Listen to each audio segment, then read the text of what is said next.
하나님의 말씀을 읽어갑니다. 1월의 22번째 날.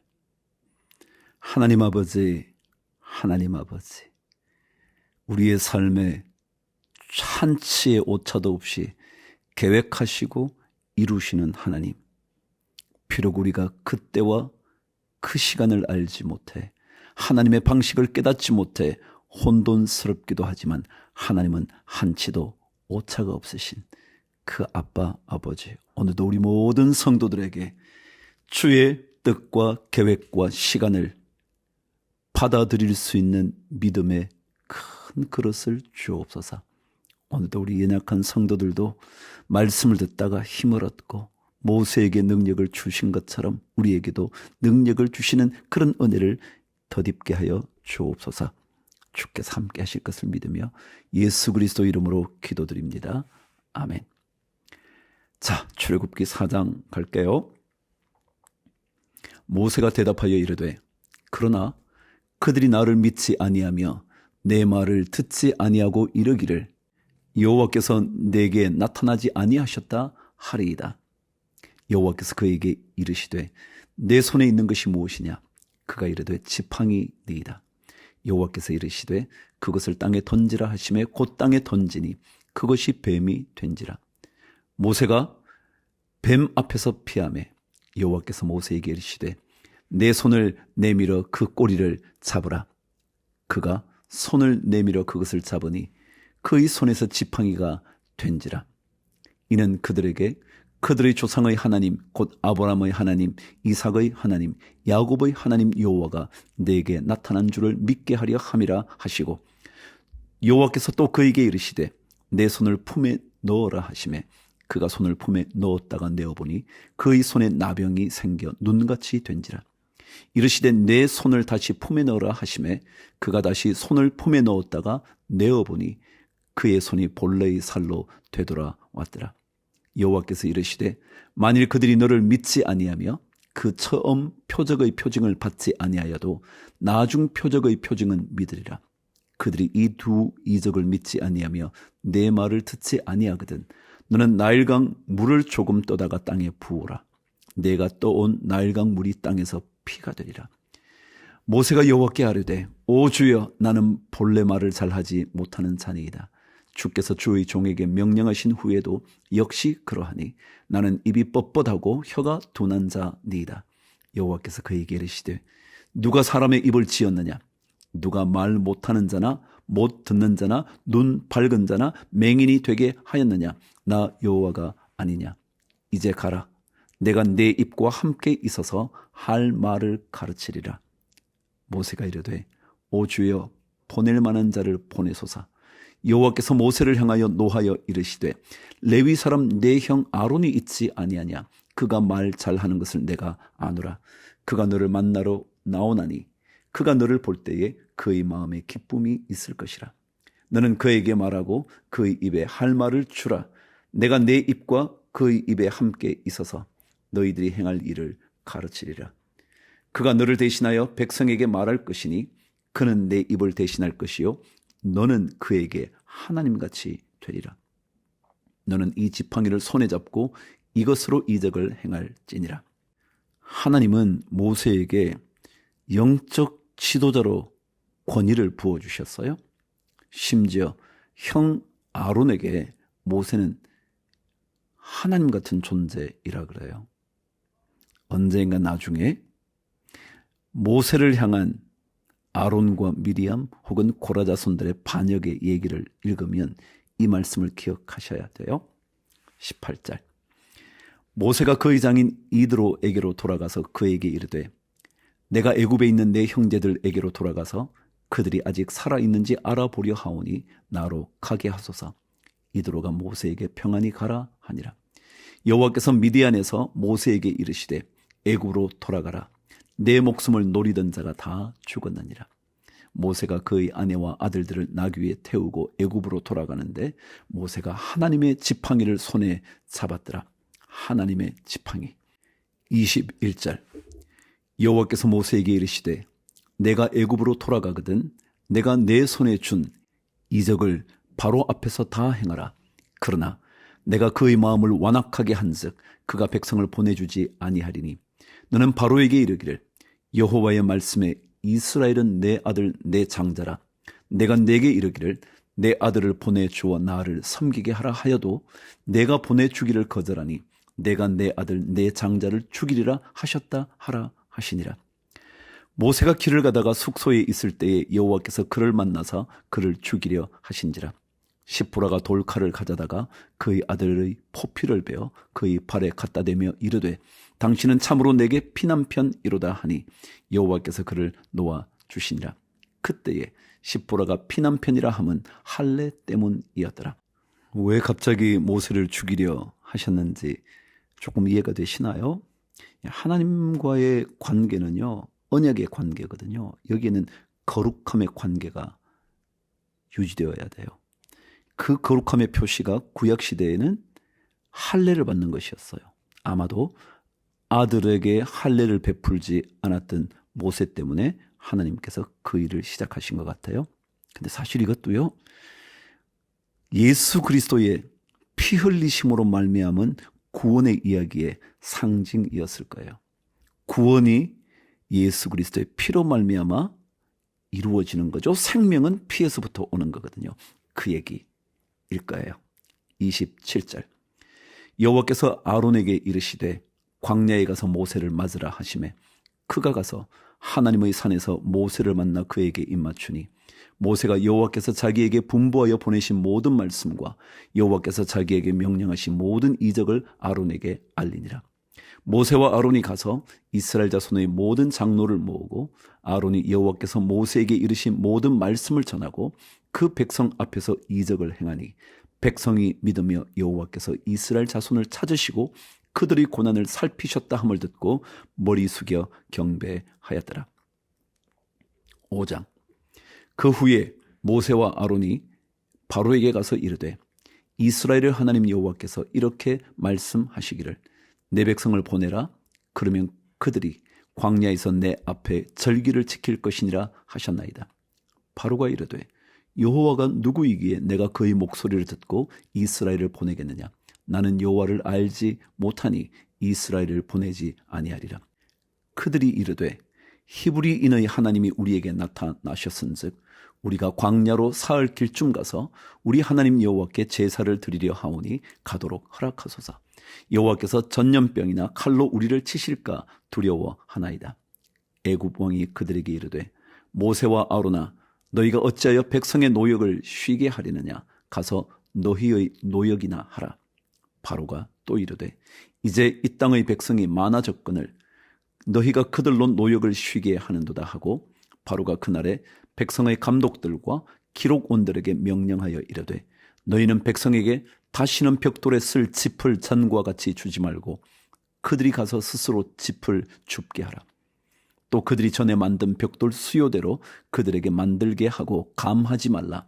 그들이 게으름으로 소리질러 이르기를 우리가 가서 우리 하나님께 제사를 드리자 하나니 그 사람들의 노동을 무겁게 함으로 수고롭게 하여 그들로 거짓말을 듣지 않게 하라. 백성의 감독들과 기록원들이 나가서 백성에게 말하여 이르되 바로가 이렇게 말하기를 내가 너희에게 짚을 주지 아니하리니 너희는 짚을 찾을 곳으로 가서 주우라. 그러나 너희 일은 조금도 감하지 아니하리라 하셨느니라.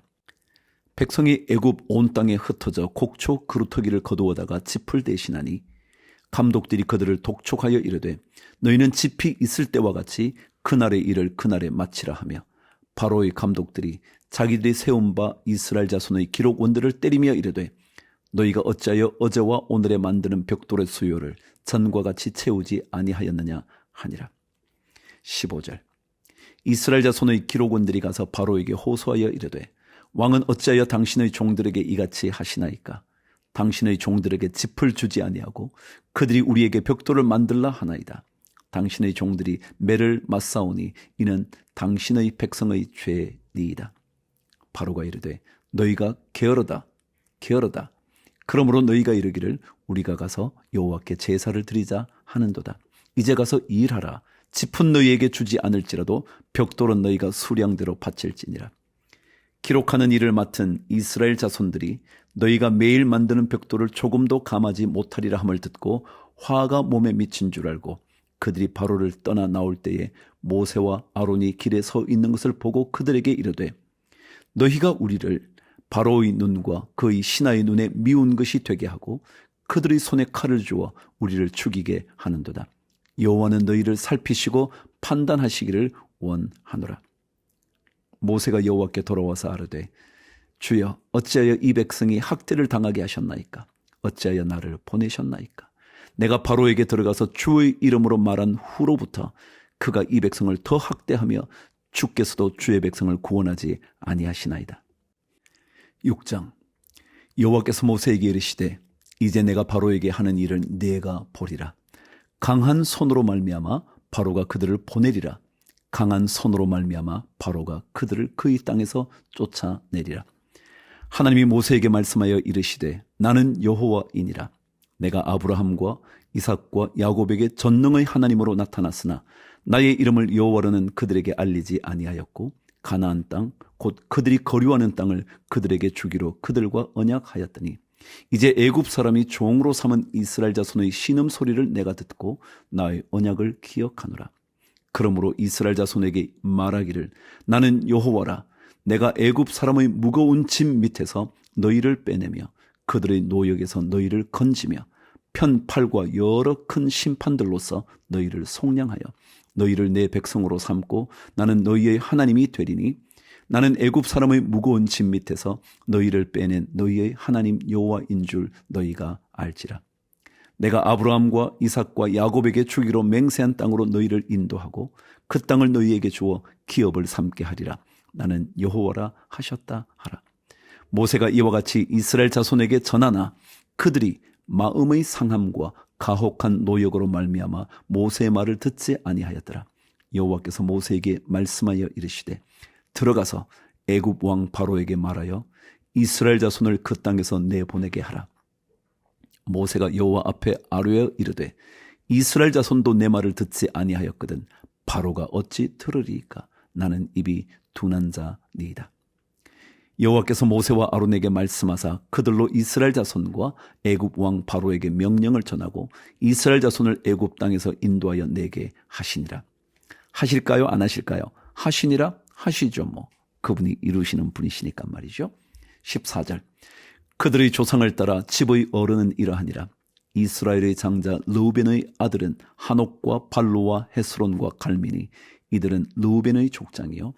시몬의 아들들은 여무엘과 야민과 오핫과 야긴과 소할과 가나안 여인의 아들 사울이니 이들은 시몬의 가족이요. 레위의 아들들의 이름은 그들의 족보대로 이러하니 게르손과 고핫과 무라리요. 레위의 나이는 137세였으며 게르손의 아들들은 그들의 가족대로 림니와 시므이요. 고핫의 아들들은 아므람과 이스알과 헤브론과 우시엘이요. 고핫의 나이는 133세였으며 무라리의 아들들은 마흘리와 무시니 이들은 그들의 족보대로 레위 족장이요. 아므람은 그들의 아버지의 누이 요게벳을 아내로 맞이하였고 그는 아론과 모세를 낳았으며 아므람의 나이는 137세였으며 이스할의 아들들은 고라와 네벡과 시글이요. 우시엘의 아들들은 미사엘과 엘사반과 시들이요. 아론은 암미나답의 딸 나손의 누이 엘리세바를 아내로 맞이하였고 그는 나답과 아비후와 엘르아살과 이다마를 낳았으며 고라의 아들들은 아실과 엘가나와 아비아삽이니 이들은 고라 사람의 족장이요. 아론의 아들 엘르아살은 부디엘의 딸 중에서 아내를 맞이하였고 그는 비느하스를 낳았으니 이들은 레위 사람의 조상을 따라 가족의 어른들이라. 이스라엘 자손을 그들의 군대대로 애굽 땅에서 인도하라 하신 여호와의 명령을 받은 자는 이 아론과 모세요. 애굽 왕 바로에게 이스라엘 자손을 애굽에서 내보내라 말한 사람도 이 모세와 아론이었더라. 여호와께서 애굽 땅에서 모세에게 말씀하시던 날에 여호와께서 모세에게 말씀하여 이르시되 나는 여호와라. 내가 내게 이르는 바를 너는 애굽 왕 바로에게 다 말하라. 모세가 여호와 앞에 아뢰되 나는 입이 둔한 자이오니 바로가 어찌 나의 말을 들으리이까? 계속해서 모세는요, 내가 안 되는 것 같은데, 안 되는 것 같은데. 근데 하나님께서 그 안 되는 것을 다 되게 하시거든요. 더 강력하게 하나님을 의존했다면 모세의 역사는 더욱더 강력해지지 않았을까 싶기도 하네요. 마태복음 15장. 그때에 바리새인과 서기관들이 예루살렘으로부터 예수께 나와 이르되 당신의 제자들이 어찌하여 장로들의 전통을 범하나이까? 떡 먹을 때에 손을 씻지 아니하나이다. 대답하여 이르시되 너희는 어찌하여 너희의 전통으로 하나님의 계명을 범하느냐? 하나님이 이르셨으되 내 부모를 공경하라 하시고 또 아버지나 어머니를 비방하는 자는 반드시 죽임을 당하리라 하셨거늘 너희는 이르되 누구든지 아버지에게나 어머니에게 말하기를 내가 드려 유익하게 할 것이 하나님께 드림이 되었다고 하기만 하면 그 부모를 공경할 것이 없다 하여 너희의 전통으로 하나님의 말씀을 폐하는도다. 외식하는 자들아 이사야가 너희에 관하여 잘 예언하였도다. 일렀으되 이 백성이 입술로는 나를 공경하되 마음은 내게서 멀도다. 사람의 계명으로 교훈을 삼아 가르치니 나를 헛되이 경배하는도다 하였느니라 하시고 무리를 불러 이르시되 듣고 깨달으라. 입으로 들어가는 것이 사람을 더럽게 하는 것이 아니라 입에서 나오는 그것이 사람을 더럽게 하는 것이니라. 이에 제자들이 나와 이르되 바리새인들이 이 말씀을 듣고 걸림이 된 줄 아시나이까? 예수께서 대답하여 이르시되 심은 것마다 내 하늘 아버지께서 심으시지 않은 것은 뽑힐 것이니 그냥 두라. 그들은 맹인이 되어 맹인을 인도하는 자로다. 만일 맹인이 맹인을 인도하면 둘이 다 구덩이에 빠지리라 하시니 베드로가 대답하여 이르되 이 비유를 우리에게 설명하여 주옵소서. 예수께서 이르시되 너희도 아직까지 깨달음이 없느냐? 입으로 들어가는 모든 것은 배로 들어가서 뒤로 내버려지는 줄을 알지 못하느냐? 입에서 나오는 것들은 마음에서 나오나니 이것이야말로 사람을 더럽게 하느니라. 마음에서 나오는 것은 악한 생각과 살인과 간음과 음란과 도둑질과 거짓 증언과 비방이니 이런 것들이 사람을 더럽게 하는 것이요 씻지 않은 손으로 먹는 것은 사람을 더럽게 하지 못하느니라. 아멘. 겉으로 더러운 것을 어떻게 한다? 그런 문제가 아니에요. 우리 마음 속에 더러운 것들이 채워지면 안 된다. 주님의 말씀이죠. 오늘도 주께서 함께 하시기를, 우리의 마음을 거룩하게 하시기를, 주를 위하여 화이팅!